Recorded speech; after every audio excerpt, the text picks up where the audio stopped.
Mesdames et messieurs, bonsoir. Merci de vous joindre à nous pour un nouveau numéro de Politique. Nous revenons ce soir sur le dossier libyen qui évolue progressivement sans faire de bruit, un dossier aux multiples facettes, toutes convoitises aussi. Depuis l'échec de l'organisation des élections le 24 décembre en 2021, le pays n'a jamais été aussi partagé et en proie aux divisions qu'il ne l'a été ces 2 dernières années. Le dernier message de l'actuel envoyé spécial de l'ONU pour la Libye, Abdoulaye Bathily, adressé au peuple à l'occasion du 61e anniversaire de l'indépendance de la Libye, a été très ferme. Les partis libyens doivent trouver une issue à la crise, dira-t-il, indépendamment des intérêts individuels des uns et des autres qui ne font que prolonger les souffrances des Libyens, a-t-il déclaré. Aujourd'hui, Khaled El-Meshri, président du Haut Conseil de l'État, et Aguila Salah, le président du Parlement de Tobrouk, se sont mis d'accord sur une base constitutionnelle pour les élections. La réunion s'est déroulée au Caire, mais elle s'est déroulée sans la présence de Abdelhamid Dbeïba. Que vaut cet accord? Pourquoi a-t-il été conclu au Caire? Quel rôle joue le Caire? Et pourquoi l'ONU n'a pas réagi? Cet accord servira-t-il à dénouer le blocage ou à le prolonger? Le débat est lancé. On se retrouve tout de suite avec nos invités.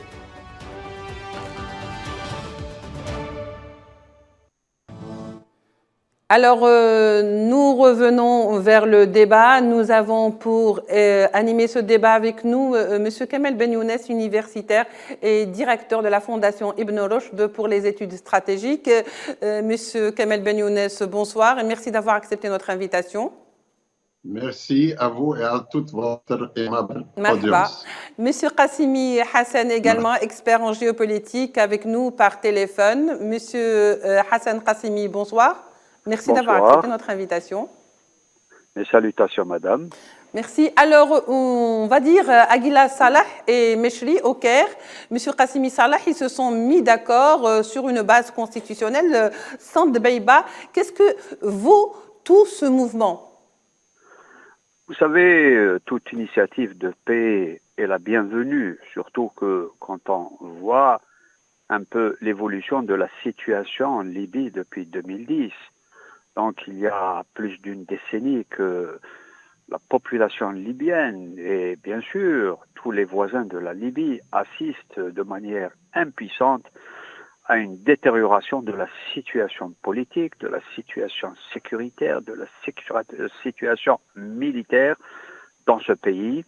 Et là, vous savez que nous prenons pratiquement avec beaucoup de joie quand nous assistons à des réunions de ce genre, surtout qu'il s'agit de 2 très hautes personnalités politiques, à savoir le président du Parlement de Tobrouk, Aguila Salah, et le président du Haut Conseil d'État, El-Meshri, qui se sont rencontrés en Égypte pour essayer de trouver une plateforme d'entente et de négociation. Oui. Et là, croyez-moi que là, vous savez, on ne peut pas présager de l'avenir pour la simple raison que nous avons eu l'habitude, malheureusement, d'assister en Libye à des rebondissements spectaculaires de la situation pour la simple raison que le moteur des dissensions en Libye se caractérise par de très fortes interventions étrangères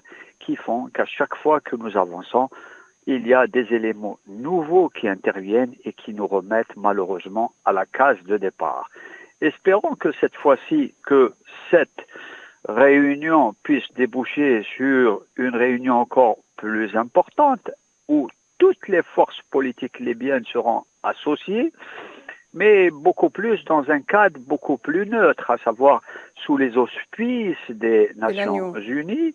Et là, je vous dirais qu'il y a malheureusement des antécédents.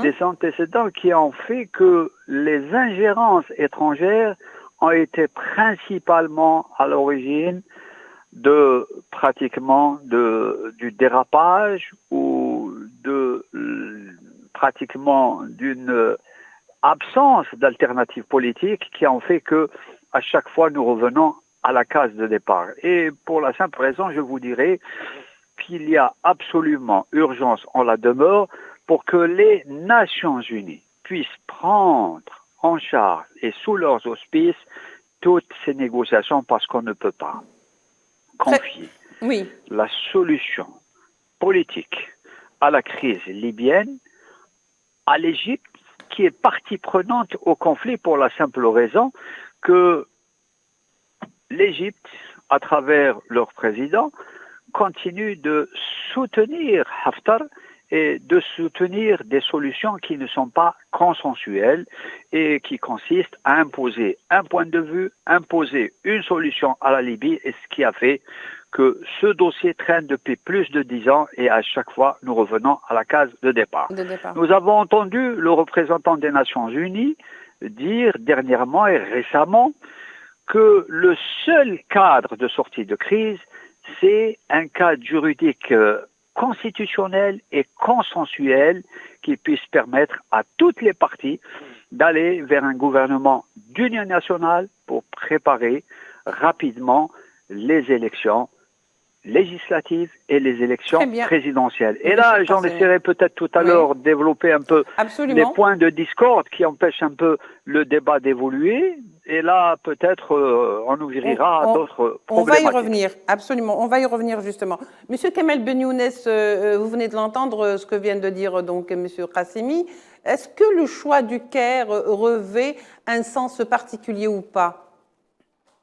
Non, c'est une répartition des tâches. Dans le cadre du processus des réunions qui ont eu lieu en Allemagne, à Genève, etc.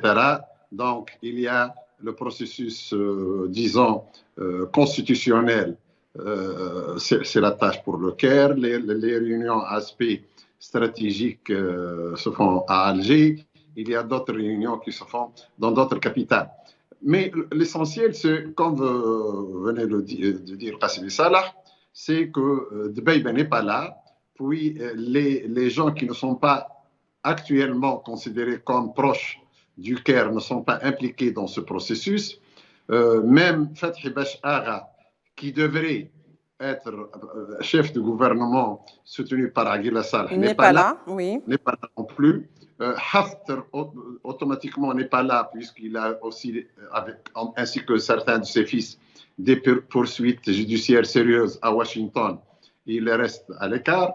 Saif al-Islam al-Qaddafi, le fils aîné de Kadhafi, qui revient dans la scène, qui fait de plus en plus un lobbying, ou bien ses supporters font du lobbying. Donc on a l'impression qu'il s'agit surtout d'une réunion à aspect politique et médiatique, mais la déclaration, c'est bon, tout le monde est pour les élections. Dbeibeh avait critiqué cette initiative en tant que chef de gouvernement. Il a dit que je vais continuer à travailler avec le peuple libyen, à améliorer la situation du peuple libyen, et je m'en fous de cette initiative. Il a accusé Mechri et Aguila Saleh de retarder le processus politique. Mais ce qui est très important, que dans la déclaration du Caire, l'intention de passer à un nouveau processus politique et électoral, Aguila Saleh et Mechri et leurs supporters, ou bien leur groupe, n'ont pas avancé d'agenda. Il n'y a pas d'agenda, il n'y a pas de date proposée. Donc, c'est surtout encore de nouveau des déclarations de dimension politique.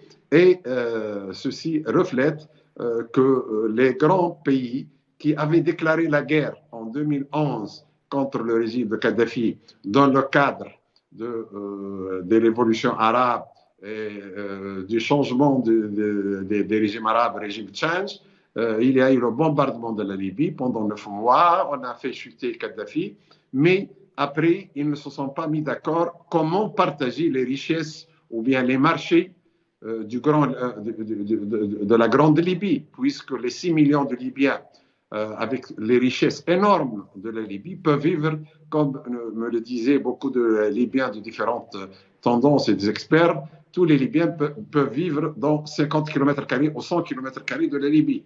Mais les grandes multinationales françaises, allemandes, européennes, américaines, du Golfe, les gens qui avaient investi de l'argent, les pays qui avaient investi de l'argent tels que certains pays européens, dont la France, l'Allemagne, la Turquie, les Russes, les Américains, les pays du Golfe, ne s'en sont pas mis encore. Comment se partager le gâteau? Et il y a en plus un conflit de plus en plus important sur le rôle de la Turquie, des forces turques dans la partie ouest, et le rôle des forces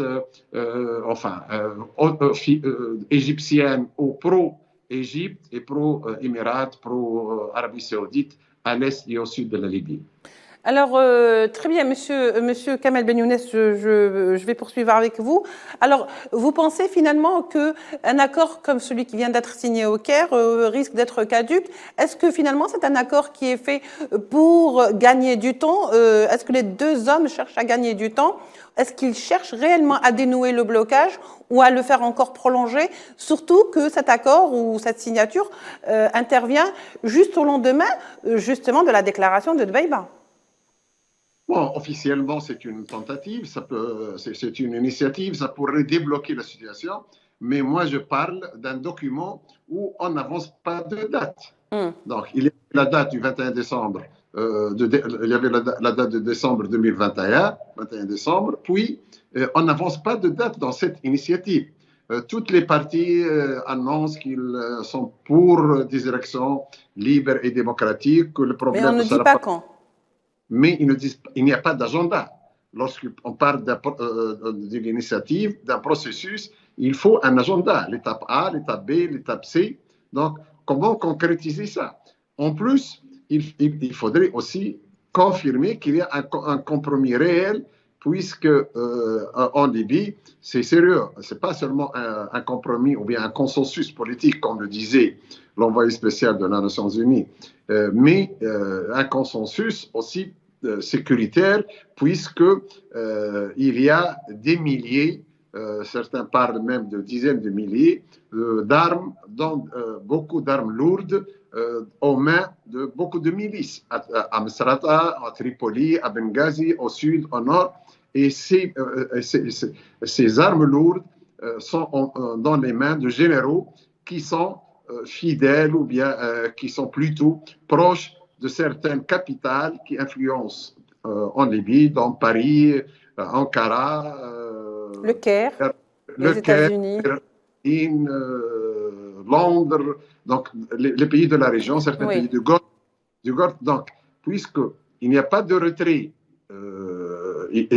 on n'arrive pas à retirer les armes lourdes de toutes les milices, déjà ça fait une dizaine d'années ou bien 11 ans, on ne peut pas parler de processus politique lorsqu'il y a des blindés,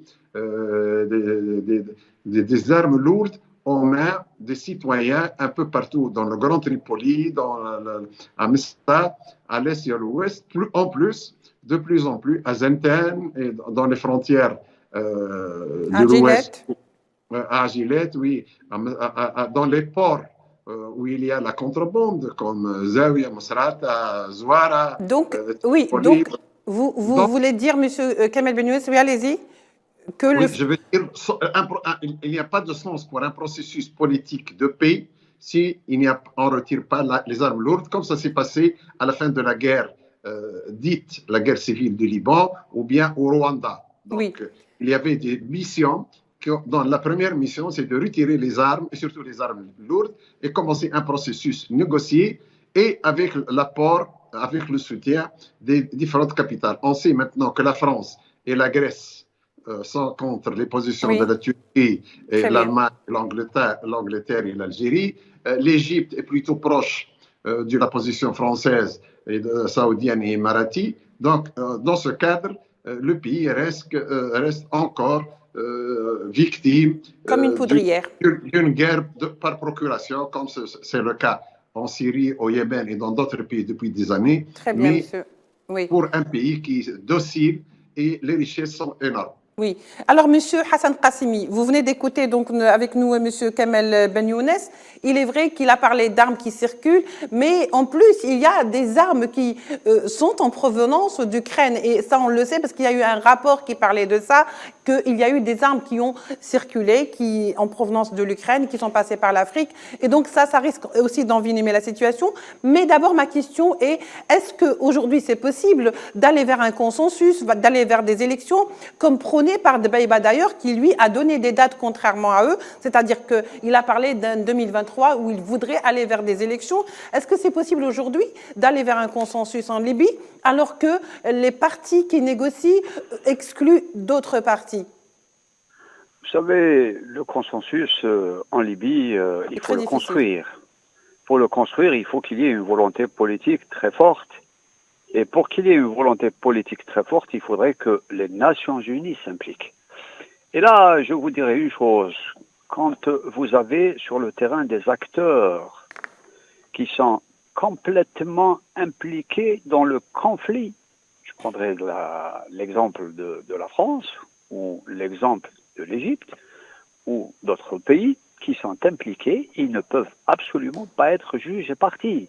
C'est pour ça que je vous dis que pour parrainer le processus de paix, il faudrait qu'il soit absolument encadré par les Nations Unies. Maintenant, au sujet de la position de l'Algérie sur le conflit libyen, la position de l'Algérie, elle est claire. Elle obéit aux principes reconnus par la légalité internationale, à savoir, c'est au peuple libyen de se déterminer et de choisir ses représentants qui ne doivent pas être imposés de l'étranger. Et là, l'Algérie aussi défend le principe de non-ingérence dans les affaires intérieures de la Libye, ce qui veut dire que l'Algérie ne s'implique pas directement dans le conflit intérieur libyen. Alors, l'Algérie est à équidistance de toutes les parties au conflit, aussi bien national qu'étrangère, sur le territoire libyen, et qui fait de notre pays le véritable partenaire pouvant renforcer le processus de paix sous le parrainage des Nations Unies. Maintenant, vous devez savoir que pour 2023, les perspectives de paix, les perspectives d'élections présidentielles et législatives, je suppose, quand je vois les positions un peu discordantes, les positions un peu qui sont vraiment opposées les unes aux autres, je dirais que les perspectives de paix en Libye sont encore malheureusement lointaines. Pour la simple raison, vous avez vu ce qui se passe sur le terrain, qu'il y a des lobbies qui ne voudraient pas que la Libye retrouve son unité, que la Libye retrouve ses institutions légitimes, élues par le peuple.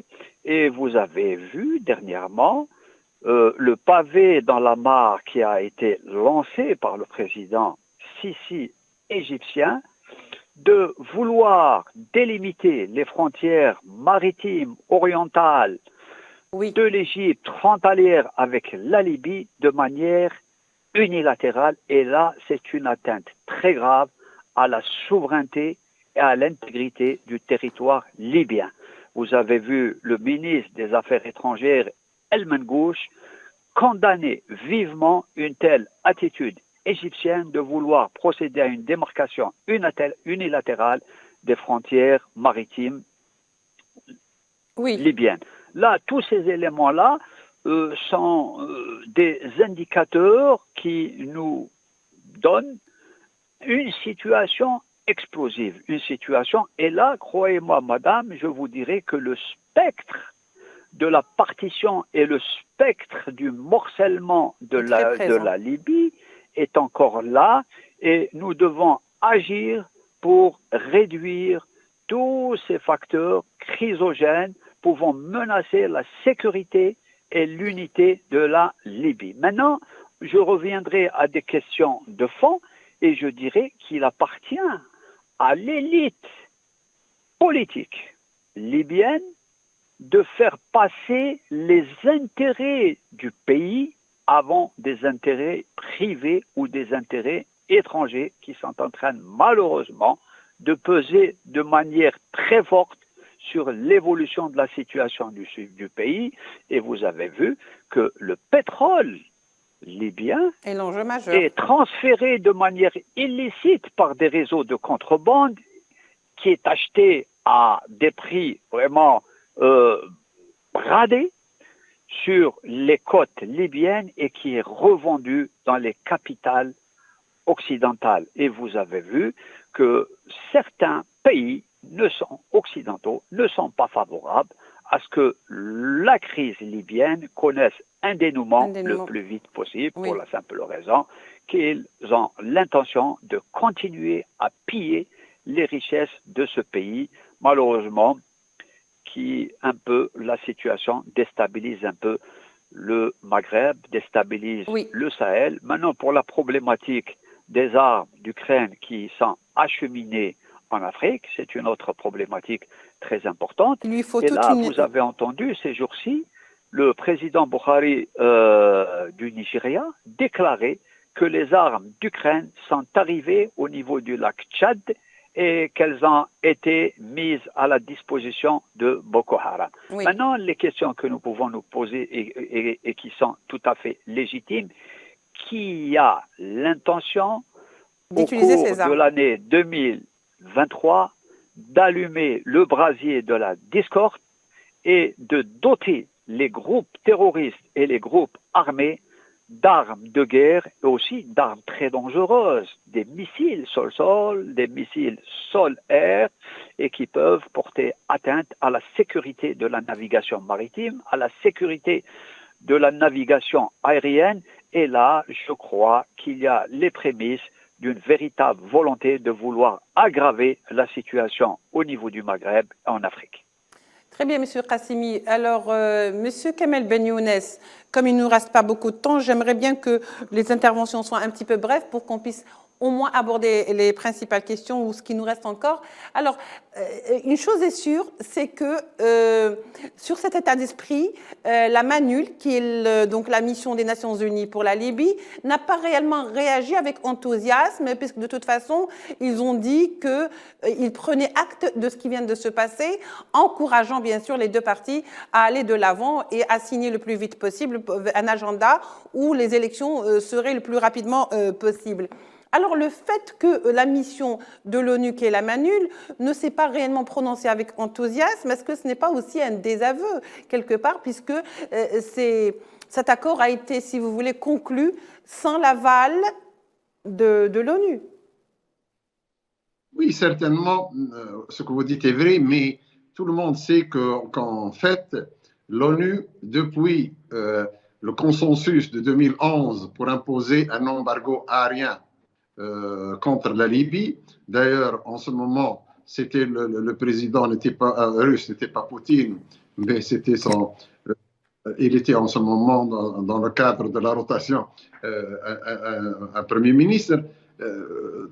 Depuis, personne dans le Conseil de sécurité n'est arrivé à imposer un consensus.